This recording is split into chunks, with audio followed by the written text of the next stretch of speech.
Hello students, welcome to EPG Pathshala.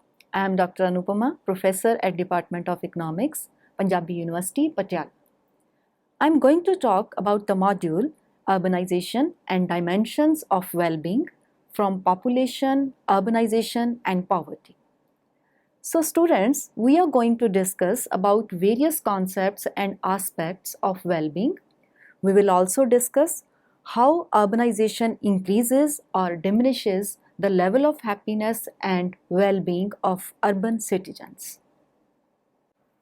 So in this perspective, this model aims to throw light on the concept of well-being, the aspects of well-being, main indicators of gross national happiness, the social progress index, basic human needs, foundations of well-being, urbanization and opportunity, happy planet index and well-being, experienced well-being in urban areas, thriving, struggling and suffering population. Urbanization is a process closely linked to economic development, but its effects on well-being have changed over time and can vary across urban environments. Urbanization represents both opportunity and risk, and a fresh set of challenges for those concerned with protecting and promoting well-being of urban residents. Actually, the very concept of well-being seems to be a subjective phenomena, which cannot be measured like other indicators of development. However, it is being felt that the income alone is not a true indicator of better quality of life. All rational human efforts are for a better and happy life. Many a times, the measures or the decisions to avail an opportunity which gives rise to income or social status may not bring happiness. But the big challenge is how to measure it and so that the impact of growth upon it can be judged. In recent years, well-being has moved from the realm of philosophy to that of science. There has been a growing body of research into what contributes to the quality of people's experiences of their lives. This has enabled a new understanding of the factors that both influence and constitute well-being. It may include a sense of individual vitality, competence, and autonomy to engage themselves in meaningful activities and enable them to cope against the odds of life and be resilient to changes beyond their immediate control. Thus, well-being means that people should feel that their lives are going well.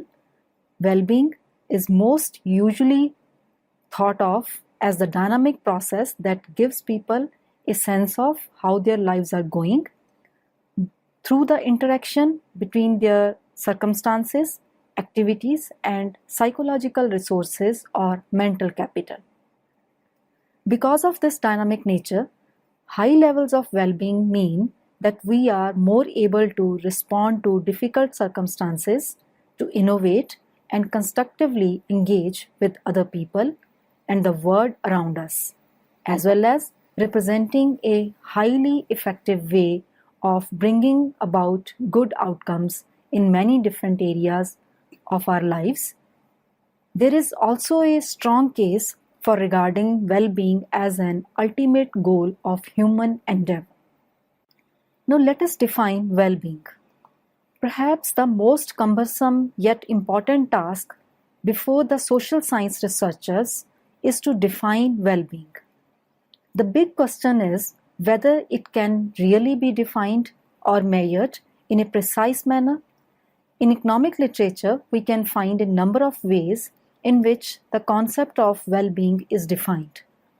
Many of the studies have argued that the well-being is actually a subjective phenomena and therefore its dimensions may vary according to the changing dynamics of life. World Health Organization has defined well-being in terms of quality of life.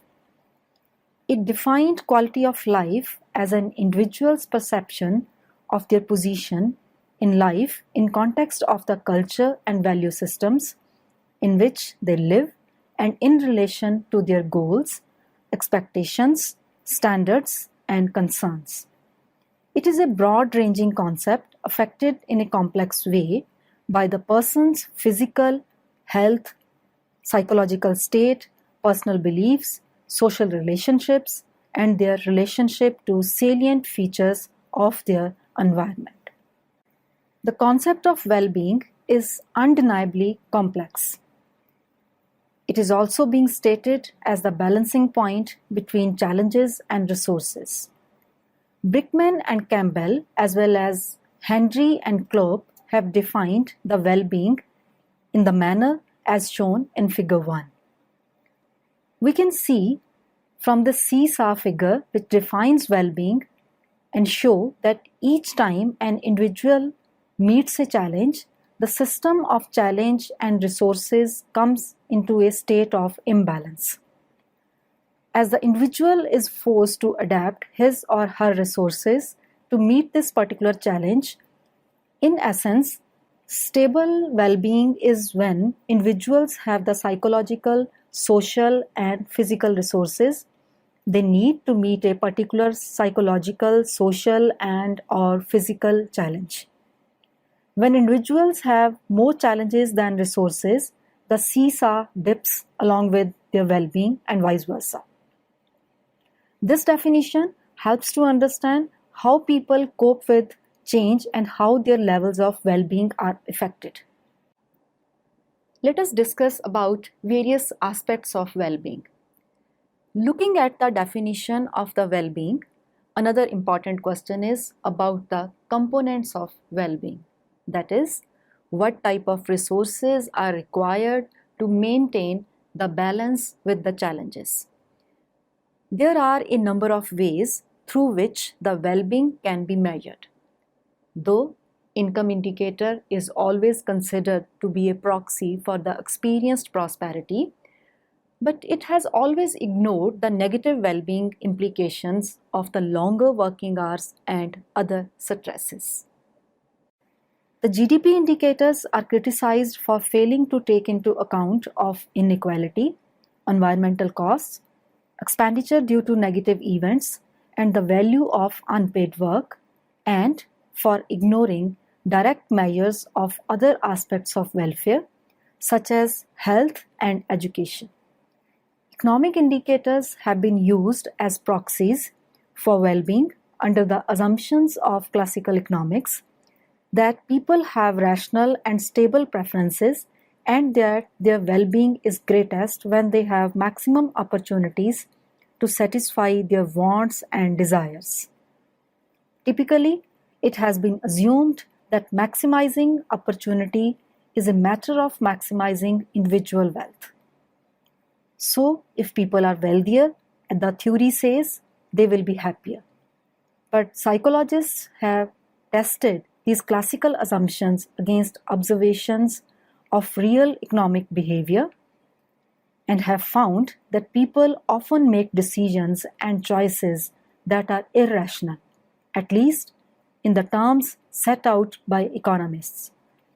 Economists themselves have also started to test the relationship between well-being and income using subjective measures of well-being.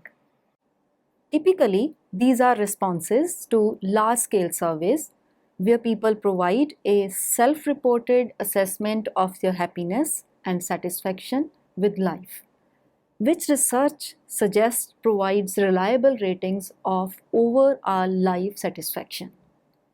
If classical economics is right, we would expect people to report greater satisfaction with their lives as they become wealthier. However, this may not always be true, as GDP may not provide an adequate and full assessment of the state of a society because it does not account for the conditions and well-being of individuals, families, and the communities. Moreover, GDP does not include economic activities outside the market, such as caring for people in the households, even though without caregiving there would be no workforce. In his seminal work, Development as Freedom, Amartya Sen contrasts the remarkable economic progress and wealth created in the last century to the devastating deprivation, destitution, and oppression suffered by billions of people worldwide, especially women and children. He argues for an integrative framework in economics that moves the focus from market expansion to the improvement of individual lives, which will invariably lead to sustainable economic growth. Further, Stiglitz, Sen, and Fitoussi have also stated that under rising inequalities, GDP or any other aggregate computed per capita may not provide an accurate assessment of the well-being of the citizens.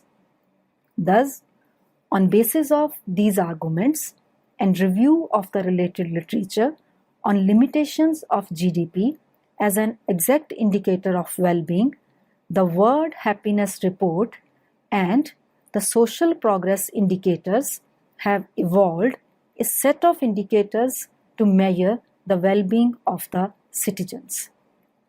Before explaining these indicators, let us have a look at the composition of Gross National Happiness Index developed by World Happiness Report. According to this report, the Gross Happiness Index has 9 domains and 33 indicators of national happiness. Here, happiness is considered to be a variable of well-being. These include education, health, living standards, psychological well-being, ecological diversity and resilience, community vitality, good governance, cultural diversity and resilience and time use. Each of this domain is further divided into a set of indicators. The total number of these indicators is 33. Similarly, the Social Progress Index discusses about 3 main indicators, which are further divided into 54 sub-indicators. Besides, we can also rely upon Gallup World Poll and Happy Planet Index for analyzing various aspects of well-being. Although all such reports give extensive data at the region as well as the country level, but none of these have shown any rural-urban breakup. Since our interest is to look at the association between urbanization and well-being, we would try to associate various indicators with the level of urbanization in each economy. The Social Progress Index is a simple average of the indices related with basic human needs, foundation of well-being, and opportunity. Before we elaborate each of the indicator of well-being, here the relationship of overall social progress and urbanization can be observed from figure 2. The figure indicates a positive association between the social progress index of a country, which is taken here as an indicator of overall well-being of an average citizen, and the level of urbanization in each economy. Now we can discuss each of the component of well-being and its association with urbanization. First of these components is basic human needs. Basic human needs cover the basic necessity of a person that must be fulfilled for his survival and healthy life. This indicator is an average of 4 broad indicators which include nutrition and basic medical care, water and sanitation facilities, shelter and personal safety. The indices of nutrition and basic medical care further includes the percentage of population, whose nutritional intake is insufficient, and how much calories are needed to lift him or her from the status of being undernourished, maternal mortality rate, stillbirth rate, child mortality rate, deaths from infectious diseases, access to piped water, access to improved sanitation facilities, access to affordable housing, and quality of available shelter, and personal safety against violence, crime, and political terror. An overview of attainment of the basic human needs can be observed from Figure 4. The figure shows that for high-income countries, the index value for basic human needs is also high, while India, Bangladesh, Nepal, and Pakistan have been among the low achievers. Actually, each of the sub-index of basic human needs, that is nutrition and basic medical care, water and sanitation, shelter and personal safety, all are positively related with per capita income and the urbanization rates. Therefore, it is but natural that the overall index of basic human needs is high for more developed, industrialized, and urbanized countries as compared to the developing economies in which these rates are relatively lower. The second indicator is related with foundations of well-being. The indicator of foundations of well-being includes the equitable access to basic knowledge, information and communications, health and wellness, and sustainability of the ecosystem.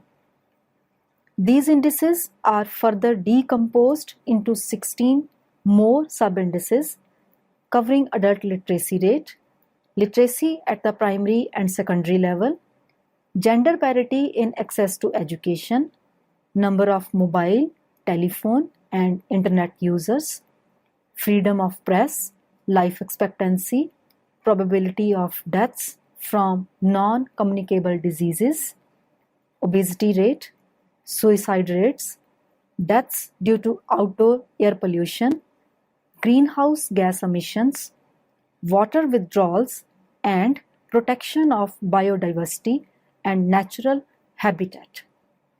In figure, we can see that in most of the highly urbanized economies, the index value of foundations of well-being is also higher, and they seem to be going hand in hand.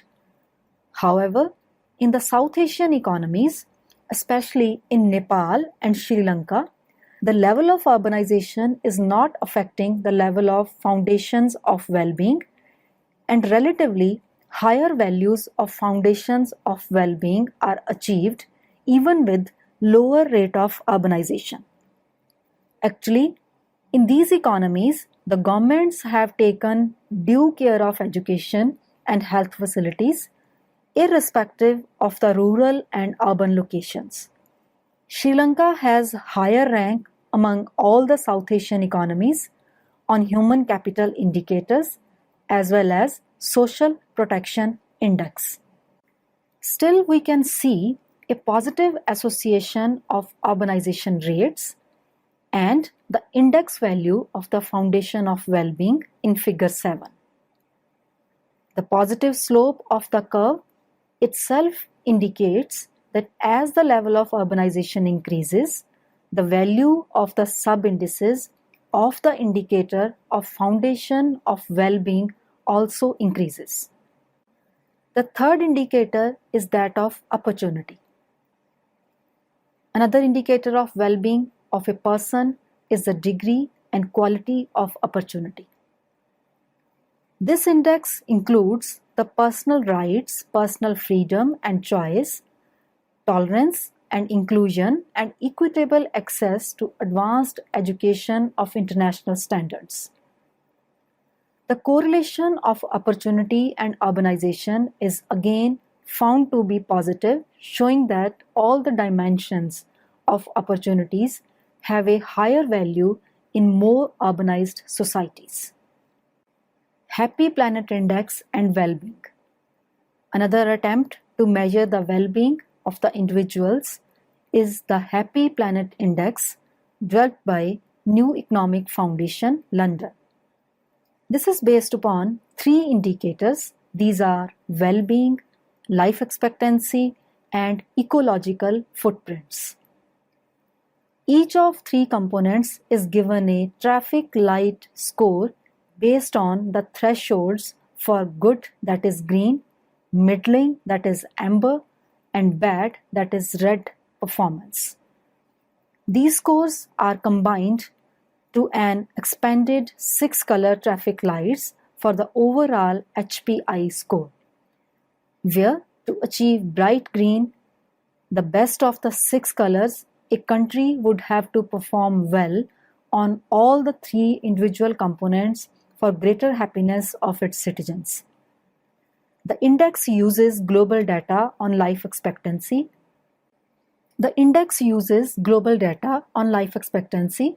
Experienced well-being and ecological footprint, and is calculated by using this formula. The formula clearly shows that a higher value of experienced well-being and life expectancy gives a higher value of happiness index, while a higher value of ecological prints lowers it. Hence, the Happy Planet Index is equal to experienced well-being multiplied by life expectancy divided by ecological footprints. Each of these components is based on a separate measure. First component is that of experienced well-being. For knowing how well someone's life is going on, it is better to ask them directly. Therefore, HPI calculates experienced well-being by using a question called the ladder of life from the Gallup word pool. This asks respondents to imagine a ladder termed as Cantril ladder of 0 to 10 steps, where 0 represents the worst possible life and the 10 the best possible life. People are asked to report the step of ladder they feel they currently stand on. It also asks them the future step on the ladder they expect to stand on. The next component is that of life expectancy. Alongside experienced well-being, the HPI includes a universally important measure of health, that is life expectancy. For this purpose, the life expectancy data from UNDP Human Development Report is used. The basic idea behind calculating the Happy Planet Index is that most measures of national progress are actually just measures of economic activity, that is, how much we are producing or consuming. By only using indicators like GDP to measure success, we are not accounting for what really matters: producing happy lives, people now and in the future. The Happy Planet Index puts current and future well-being at the heart of measurement. It frames the development of each country in the context of real environmental limits. In doing so, it tells us what we instinctively know to be true, that progress is not just about wealth. It shows that while the challenges faced by rich, resource-intensive nations and those with high level of poverty and deprivation may be very different, the end goal is same, that is to produce happy, healthy lives now and in the future. The Happy Planet Index demonstrates that the dominant Western model of development is not sustainable, and we need to find other development paths towards sustainable well-being. In this respect, on a scale of 0 to 100 for the Happy Planet Index, there is a target for the nations to aspire by 2050 of 89. This is based on attainable levels of life expectancy and well-being and a reasonably sized ecological footprint. The current results confirm that we are not living on a happy planet. No country is able to combine success across the three goals of high life expectancy, high experienced well-being, and living within environmental limits. Whilst many high-income countries score low because of their large ecological footprints, the lowest income countries, for example in sub-Saharan Africa, tend to mark, while many high-income countries score low because of their large ecological footprints, the lowest income countries in sub-Saharan Africa tend to rank even lower because of low life expectancy and low well-being. High and medium development Latin American countries score highest in delivering fairly long and happy lives with a relatively low ecological footprint. We can see the scores of top 7 and bottom 3 countries on the scores of happiness in table 1 and its correlation with urbanization. In the table, as already mentioned, the red shows bad, green good, and amber middling performance. The deep red shows alarmingly bad and deep green the best performance. Similarly, we have light and dark amber showing low and high middling performance. Further, here an attempt has been made to correlate these performances with the urbanization rates. In table 1, we can see that none of the well-known developed and high-income economies have appeared in the top 7 happiest economies. The world average at 42.5 is much lower than the targeted value of 89. Even the happiest economies are far away from their targeted level. In case of overall index, we cannot see a clear relationship with urbanization, as Vietnam, with a very low level of urbanization at about 32%, is the second place of happiness index, while Qatar, with about 99% rate of urbanization, is having the third lowest rank. It seems that as the urbanization increases, happiness falls. But if we look at the right side of this table, which shows the index value of experienced well-being and urbanization, it seems that as urbanization increases, the experienced well-being increases, especially among the top 7 rankers. Therefore, it is important to look at other two components as well. We can see that as urbanization increases, the value of each score increases.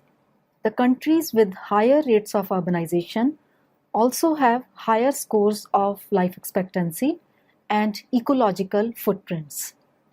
Since the value of the ecological footprints has a negative impact upon the overall happiness impact, an increase in its value along with urbanization rates definitely reduces the overall HPI. This explains why highly developed and urbanized economies are not the happiest one. From various components of HPI, we can easily see that the world would not be able to achieve the ideal level of happiness or the well-being until the ecological footprints are not reduced. And this is especially challenging in a rapidly urbanizing world. Without reducing the ecological footprints, no growth would be sustainable and well-being would be hard to achieve. Now let us see how urbanization influences the experienced well-being. This can be further classified into thriving, struggling, or suffering. Another measure of well-being, which is also used by Happy Planet Index, is the Gallup Index on the Cantril Ladder Scale. Gallup asks ordinary individuals for their thoughts and opinions on several topics, including economics, religion, migration, and well-being. Gallup's data provide sound evidence on many issues that more than 98% of the world's adult population faces. The life is evaluated as thriving, struggling, and suffering in countries and regions across the world. Gallup's thriving, struggling, and suffering indexes measure respondents' perceptions of where they stand now and in future. Based on Cantrill's self-anchoring striving scale, Gallup measures life satisfaction by asking respondents to rate their present and future lives on a ladder scale with steps numbered from 0 to 10, where 0 indicates the worst possible life and 10 the best possible life. Individuals who rate their current lives a 7 or higher and their future an 8 or higher are considered thriving. Individuals are suffering if they report their current and future lives as 4 or lower. All other individuals are considered struggling. The experienced well-being also includes daily well-being averages, that is 0 to 10, based on responses to 10 items measuring daily experiences, that is feeling well, rested, being treated with respect, smiling, laughter, learning, interest, enjoyment, physical pain, worry, sadness, stress, and anger. Each daily experience is scored dichotomously with higher scores representing better days, more positive and less negative daily experiences or effects. Since in Happy Planet Index, we have observed a positive association between the experienced well-being and the urbanization rates, it is important here to look at the proportion of thriving, struggling, and suffering populations in the top as well as the bottom scores. For this, we can see Table 2. A quick look at the table clearly shows that as urbanization increases, the proportion of the population who see their lives as thriving increases, while that of struggling and suffering falls. In Denmark, where the proportion of urban population is about 87%, the life is thriving for 82% of people, who further evaluate their daily experience at 7.9 between a scale of 0 to 10. On the other hand, in Togo and Burundi, the proportion of urban population is about 39 and 11% respectively, and merely 1 and 2% of people consider their life as thriving, and 31 and 40% people are suffering in these countries respectively. Thus, on the scale of well-being, the urbanization seems to have a positive effect. But on daily experience, the level of urbanization does not seem to have a very strong effect as in Israel, where about 92% of population lives in urban areas. The daily experience is scaled at 6.4 as compared to 7.5 in Burundi, where merely 11% population live in urban areas. Therefore, the daily experience is weakly related with urbanization. So students, let us summarize what we have learned from this module. To sum up, we can say that the income indicators may not be clearly showing the real picture if we are really concerned with quality of life. The quality of life, or say the well-being, is influenced by number of non-income factors. The very concept of well-being is quite dynamic in its composition and includes a number of dimensions. Though it is hard to rely upon a single index for evaluating the well-being of a society in urban areas, where different dimensions may also be overlapping each other, yet we have tried to correlate each of the dimension with level of urbanization in different economies. And it has been observed that urbanization has a positive impact upon the well-being of the masses, indicating that the economies, as they urbanize themselves, the well-being of the citizens improves. However, the environmental sustainability is the greatest obstacle in achievement of well-being of the people in urban areas. The well-being of the urban people and an urbanizing society would improve significantly if the societies are able to reduce their ecological footprints. That's all with today's lecture. I hope you must have enjoyed it. Thank you.